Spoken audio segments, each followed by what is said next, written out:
Greetings travellers, in this vid I'd like to show you one way that you can power up scaled up items like the solar panel or the EM generator or even the large biodome.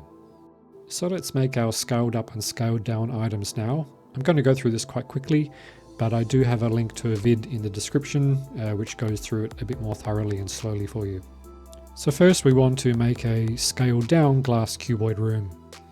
We store the cuboid in the cache by pressing the toggle wire and the toggle build button. Duplicate a scaled down object like this locker, and then complete the glitch by pressing the toggle wire and the build button at the same time.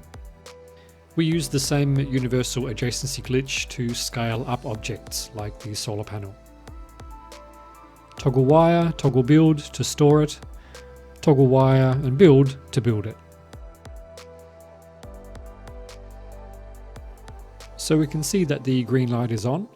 So the panel is producing power, but if we try to snap a wire to it, we aren't able to. So we're going to use the scaled down glass cuboid rooms to make that connection.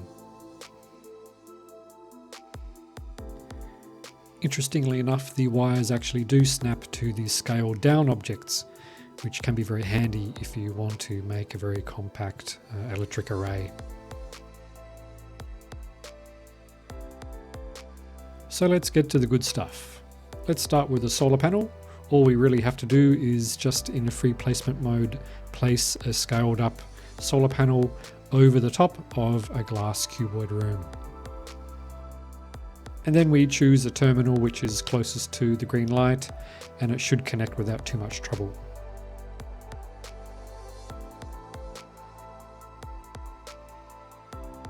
Unfortunately, it's not quite that easy with all the other scaled up objects, so we're going to have to get a bit creative. So yeah, as you can see, if we just place the glass cuboid room randomly somewhere under the EM generator, it's not able to connect to the terminal. To get the terminal on the EM generator and on the glass cuboid room to talk to each other, we're going to have to get quite specific about exactly where it sits. So I'm using a square box in free placement mode and getting it so the top of the box just touches the bottom of that ring on the EM terminal. Then place a cuboid room on the box, move the box out of the way, and then essentially slide the EM generator under the cuboid room so the terminal of the EM generator is just inside the cuboid room near the front terminal of the cuboid room. It might take a few attempts to get it. I think it took me 3 or 4 to get it to the right spot.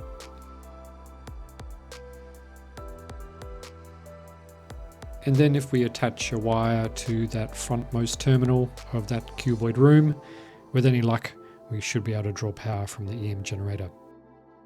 And don't forget, you still actually have to build your base near an EM hotspot. So let's move on to the giant biodome now.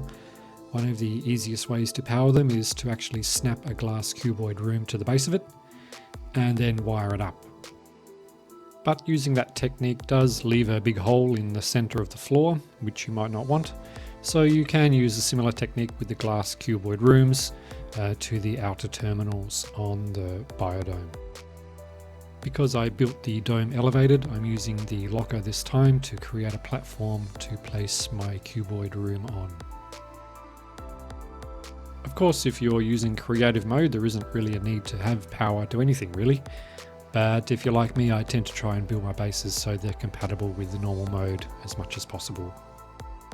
This is by no means the only way to power up these big objects, but it's one of the options to have in your toolkit.